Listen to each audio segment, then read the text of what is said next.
오늘도 주님의 평화가 교우 여러분들의 가정에 함께 하시기를 축원합니다. 이제까지 사도신경으로 신앙 고백하면서 예배를 드리도록 하겠습니다. 나는 전능하신 아버지 하나님 천지의 창조주를 믿습니다. 나는 그의 유일하신 아들 우리 주 예수 그리스도를 믿습니다. 그는 성령으로 잉태되어 동정녀 마리아에게서 나시고 본디오 빌라도에게 고난을 받아 십자가에 못 박혀 죽으시고 장사된 지 사흘 만에 죽은 자 가운데서 다시 살아나셨으며 하늘에 오르시어 전능하신 아버지 하나님 우편에 앉아 계시다가 거기로부터 살아있는 자와 죽은 자를 심판하러 오십니다. 나는 성령을 믿으며 거룩한 공교회와 성도의 교제와 또 죄를 용서받는 것과 몸의 부활과 영생을 믿습니다. 아멘. 우리 찬송가 200장 같이 부르시겠습니다. 200장 달고 오묘한 그 말씀, 달고 오묘한 그 말씀 200장입니다. 우리 같이 부르겠습니다. 달고 오묘한 그 말씀, 생명의 말씀은 귀한 그 말씀 진실로 생명의 말씀이 나의 길과 믿음 밝히 보여주니 아름답고 귀한 말씀 생명샘이로다. 아름답고 귀한 말씀 생명샘이로다. 귀한 주님의 말씀은 내 노래 되도다. 모든 사람을 살리는 생명의 말씀을 값도 없이 받아 생명길을 가니 아름답고 귀한 말씀 생명샘이로다.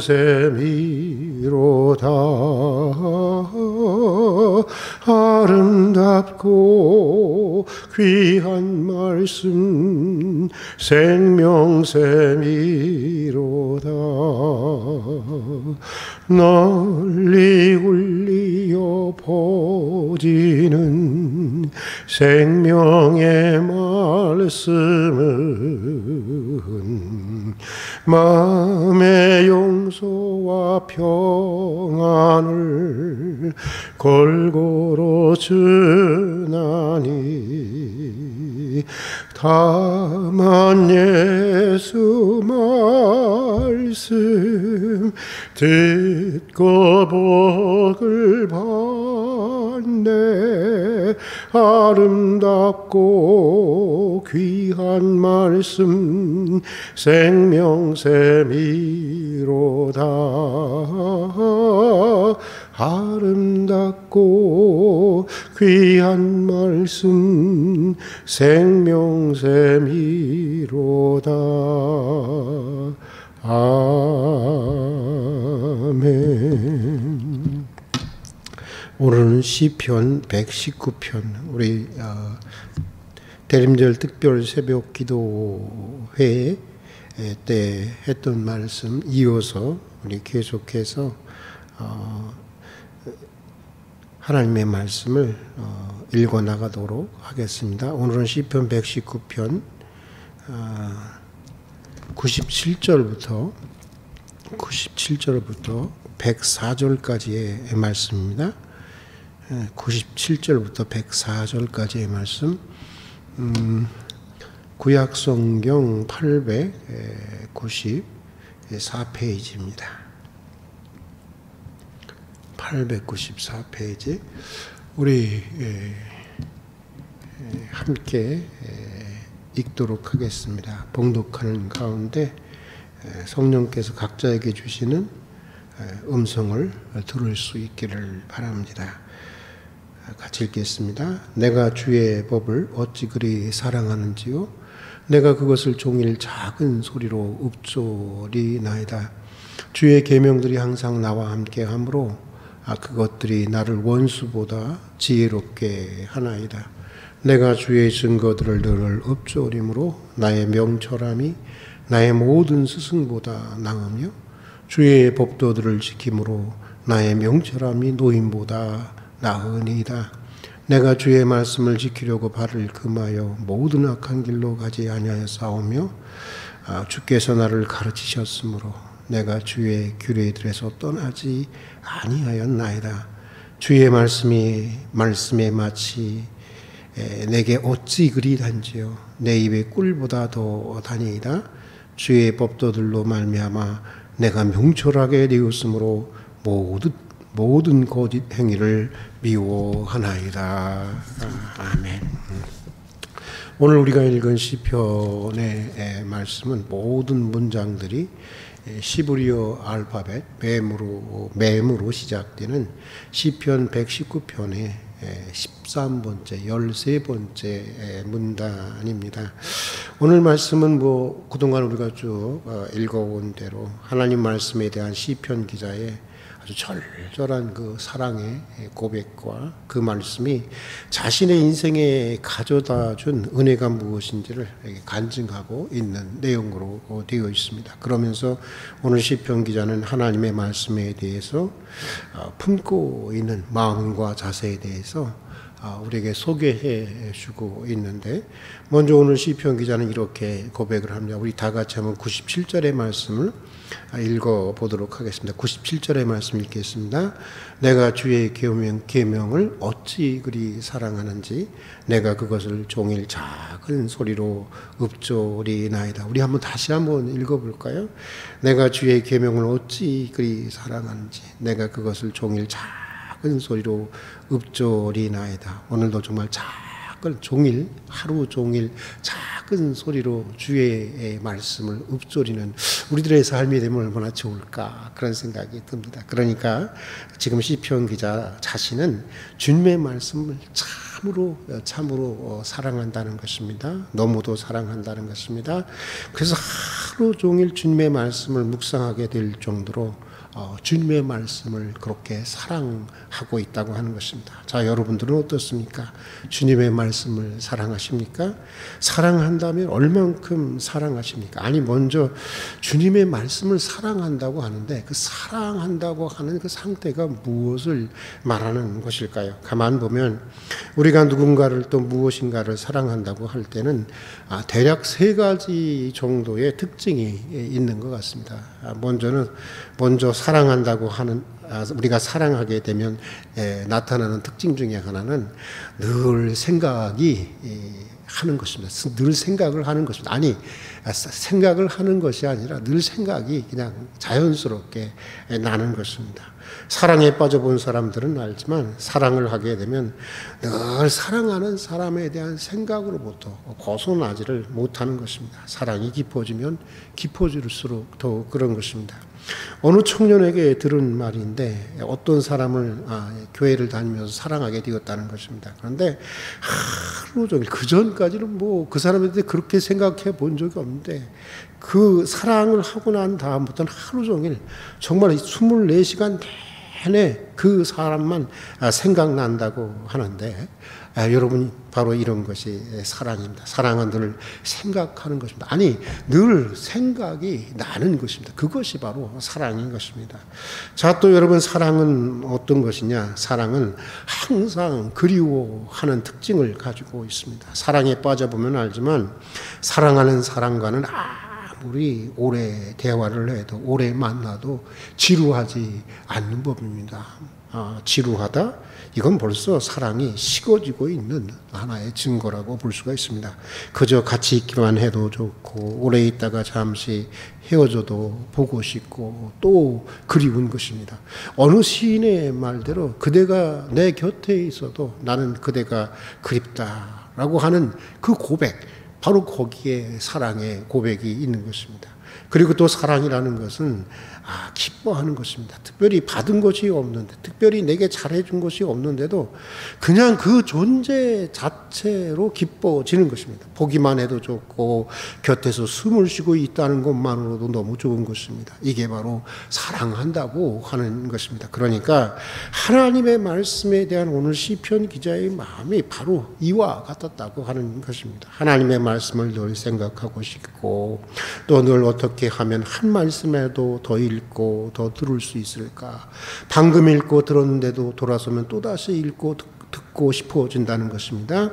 그리고 또 하나님의 말씀을 너무나도 기뻐하다가 보니까 자연스럽게 그 하나님의 말씀이 묵상으로 이어지게 된다고 하는 것인데, 오늘 시편 기자가 하루 종일 작은 소리로 읊조린다고 하는 것, 바로 그것의 묵상을 얘기하는 것입니다. 내가 주의 증거들을 읊조린다고 하는 것이 바로 묵상을 의미하고 있는 것입니다. 여러분, 우리가 묵상하는데 묵상이라고 하는 것은 하나님의 말씀을 집중해서 깊이 생각하고 또 하나님의 말씀에 자신을 몰두하게 되는 것을 말하는 것입니다. 묵상을 계속해 보신 분들은 알지만 우리의 묵상이 깊어지면서 나타나는 현상 중에 가장 두드러지는 특징이 뭐냐면, 묵상을 깊이 하게 되면 될수록 자신이 굉장히 자신을 부정하게 된다고 하는 것입니다. 묵상이 깊어지면 어느 순간 내가 말씀을 생각하는 것이 아니라 말씀이 나를 생각하게 되는 단계에 이르게 됩니다. 내가 말씀을 읽는 것이 아니라 말씀이 나를 읽기 시작합니다. 더 나아가 내가 말씀을 지배하는 것이 아니라, 내가 말씀을 연구하는 것이 아니라 말씀이 나를 지배하고 말씀이 나를 연구하면서 결국 나를 내려놓게 되고 나를 부정하게 되는 것입니다. 슬픈 것도 잊어버리게 되고 근심도 걱정도 내 이기적인 욕망도 욕심도 다 부인하고 잊어버리게 되는 것입니다. 그러면서 점차로 하나님의 말씀이 내 인격이 되고 내 성품이 되고 내 습관이 되고 내 삶이 되어져 가는 것입니다. 그것을 전문적인 용어로 얘기하면 spiritual formation이라고 이렇게들 얘기를 합니다. 우리말로는 영적인 형성이다라고 하는 말인데, 그러니까 말씀에 의해서 묵상을 하다 보면, 묵상이 깊어지다 보면 말씀에 의해서 내 인격과 성품과 삶이 새롭게 하나님의 말씀으로 새롭게 창조된다고 하는 것입니다. 묵상이 깊어질수록 이런 영적인 형성이 일어나게 된다고 하는 것인데, 이루어지게 되는 것입니다. 또 묵상이 깊어지면서 그 말씀과 내가 일치를 이루어가게 되면서 말씀이 말하는 영적인 실제의 세계를 경험하게 되는 것입니다. 다른 생각들은 다 안개처럼 사라지고 하나님의 세계를 경험하게 되는 것입니다. 성경이라는 개념적인 언어가, 성경이라고 하는 이 개념적인 언어가 이제는 체험의 언어로 바꾸어져 가게 되는 것입니다. 성경이 하나님의 세계에 대한 지도라고 한다면, 어떤 사인보드 지도라고 한다면, 이제 우리는 묵상을 통해서 그 지도가 안내하는 하나님의 세계의 현장에 이르게 되는 것입니다. 이것이 바로 묵상의 세계인 것입니다. 단순히 여기에 영적인 교훈 하나, 교훈 둘, 교훈 셋, 이렇게 교훈이나 발견하고 많은 묵상은 사실은 이런 별 의미가 없는 묵상인 것입니다. 하나님의 말씀이 내 살이 되고 피가 되고 내 인격이 되고 성품이 되고 또 그 말씀이 가르치는 바의 영적인 실제를 체험하고 경험해야 하는 것입니다. 우리는 우리의 묵상이 이러한 묵상으로 이끌림을 받도록 하나님의 은혜를 구하고 또 기도해야 하는 것입니다. 자, 그리고 또 오늘 시편 기자는 묵상하기만 하는 것이 아니라 그 말씀을 힘써 지킨다는 것인데, 우리 한번 101절과 102절을 다 같이 한번 읽어보도록 하겠습니다. 101절과 101절의 2절의 말씀 같이 한번 읽겠습니다. 주의 법도를 지킴으로 나의 명철함이 노임보다 나으니이다.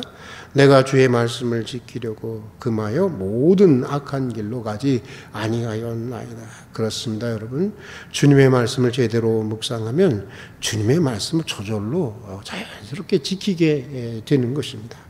사람이라는 것이 다 그런 것입니다. 물론 사람이 다 생각하는 대로, 자기가 생각하는 대로 다 살아갈 수는 없습니다. 그러나 사람이라는 것이 다 생각하는 방향으로 살아가게 되어 있는 것입니다. 자기가 큰 흐름에 있어서는 자기가 생각하는 방향으로 사람은 살아가게 되어 있는 것입니다. 마음 먹은 방향으로 살아가는 것입니다. 아주 전문적인 사기꾼이 아닌 한 사람이라고 한다면 마음속에 있는 것들이 밖으로 나오지 않을 수가 없는 것입니다. 우리 마음에 하나님의 말씀으로 가득 차 있다면 자연히 하나님의 말씀이 행동으로 나오게 되는 것입니다. 하나님의 말씀을 사랑하고 그 말씀을 묵상하다 보면 주의 말씀을 저절로 지키게 되는 것입니다. 모든 것들이 다 그렇듯이 때때로 우리가 억지로 할 때도 있지요. 억지로 훈련할 때도 있는 것입니다. 그러나 하나님의 말씀은 억지로 지키려고 해서 지켜지는 것이 아닙니다. 여러분 다 경험해 보시지 않았습니까? 사랑해야 하는 것입니다. 그리고 깊이 묵상해야 하는 것입니다. 우리의 마음이 주님의 말씀으로 가득 채워져야 하는 것입니다. 하나님의 말씀을 지켜서 복을 받겠다. 하나님의 말씀을 지켜서 저주를 면해보겠다. 하나님의 말씀을 지켜서 무엇을 내가 좀 이익을 보겠다. 이런 차원이 되어서는 안 되는 것입니다. 그냥 하나님의 말씀을 순수하게 사랑하고 순수하게 묵상하는 가운데 하나님의 말씀이 지켜져야 하는 것입니다. 그러다 보면 어느 순간인가부터 주님의 말씀을 따라 산다는 것이 가장 지혜로운 것이라는 것을 알게 되는 것입니다. 오늘 시편 기자의 고백처럼 주님의 말씀을 따라 사는 것이 불의한 세상적인 지혜를 따라 사는 원수의 지혜보다 더 귀하다는 것을 알게 되는 것입니다. 또 주님의 말씀을 따라 사는 것이 학식이 많은 학자나 스승보다 더 지혜롭고 인생의 경험이 풍부한 노련한 노인보다 더 지혜롭다고 하는 것을 알게 되는 것입니다. 그래서 오늘 다윗은 이렇게 고백을 합니다. 우리 한번 다 같이 한번 103절의 말씀을 읽어보도록 하겠습니다. 103절의 말씀 같이 읽겠습니다. 주의 말씀의 맛이 내게 어찌 그리 단지요 내 입의 꿀보다 더 다니이다. 우리 다시 한번 읽어볼까요? 주의 말씀의 맛이 내게 어찌 그리 단지요 내 입의 꿀보다 더 다니이다. 여러분 주님의 말씀이 이렇게 달아본 적이 있었습니까? 네. 말씀을 지키다가 어려움을 당하기도 하고 말씀대로 살다가 배신을 당하기도 했지만 되돌아보니 말씀을 따라 산 것이 옳았고 그것이 내게 참으로 선이 되고 유익이 되었다고 하는 것입니다. 그래서 이제 주님의 말씀은 내게 꿀보다 더 달고 좋다고 하는 것인데 여러분 얼마나 귀한 믿음의 고백입니까? 성경을 묵상하다 보면 정말 하나님의 말씀이 꿀송이보다 더 달다고 하는 것을 단순히 개념적으로가 아니라 영적인 미감으로 느껴질 때가 있습니다. 여러분 그럴 때가 있습니다. 아마 경험해 보신 분들은 이 시편 기자의 간증이 무엇인지를 알고 있을 것입니다. 오늘 시편 기자의 이 고백과 간증, 주의 말씀의 맛이 내게 어찌 그리 단지요 내 입에 꿀보다 더 다니다. 이 고백과 간증이 우리 모두의 고백과 간증이 되기를 바라면서 오늘은 여기까지 하고 기도하도록 하겠습니다. 같이 기도하겠습니다. 하나님 아버지, 오늘도 이른 새벽 저희를 깨워주시고 하루의 일과를 시작하기 전에 이렇게 예배의 자리로 불러주셔서 주님을 경배하고 찬양하고 또 주님께 기도할 수 있는 귀한 은혜를 주신 것을 진심으로 감사드립니다. 오늘도 주신 말씀대로 저희가 참으로 주의 말씀을 사랑하게 하여 주시옵소서. 항상 생각하고 사모하고 그리워하고 또 즐거워하고 기뻐하고 향유하게 해 주시옵소서. 그리하여 깊은 묵상의 세계로 이어지게 해 주시옵소서. 묵상을 통해서 슬픔도 근심도 걱정도 내 이기적인 욕심도 욕망도 다 부인하고 다 잊어버리고 하나님의 말씀만이 내 인격이 되고 내 성품이 되고 내 삶이 되게 해 주시옵소서. 또 그 말씀과 내가 일치를 이루어가면서 말씀이 말하는 바 영적인 실제를 체험하고 경험할 수 있도록 도와주시옵소서. 다른 생각들은 다 안개처럼 사라지고 다른 근심들은 다 안개처럼 사라지고 하나님의 세계를 경험할 수 있도록 도와주시옵소서. 성경이라는 이 개념적인 언어가 이제 체험의 언어로 바뀌게 해 주시옵소서. 또 묵상을 통해서 항상 주님의 말씀에 순종하게 해 주시옵소서. 주의 말씀에 마치 내게 어찌 그리 단지요 내 입에 꿀보다 더 다니이다. 이 다윗의 고백과 간증이 우리의 고백과 간증이 되게 해 주시옵소서. 오늘도 하루 일과를 주님께 맡겨드립니다. 영육간에 일용할 필요들을 채워주시고 평강의 길로 인도해 주시옵소서. 예수님 이름으로 기도드립니다. 아멘. 우리 주님 가르치신 기도로 예배를 마치겠습니다. 하늘에 계신 우리 아버지, 아버지의 이름을 거룩하게 하시며 아버지의 나라가 오게 하시며 아버지의 뜻이 하늘에서와 같이 땅에서도 이루어지게 하소서. 오늘 우리에게 일용할 양식을 주시고 우리가 우리에게 잘못한 사람을 용서하여 준 것 같이 우리 죄를 용서하여 주시고 우리를 시험에 빠지지 않게 하시고 악에서 구하소서. 나라와 권능과 영광이 영원히 아버지의 것입니다. 아멘.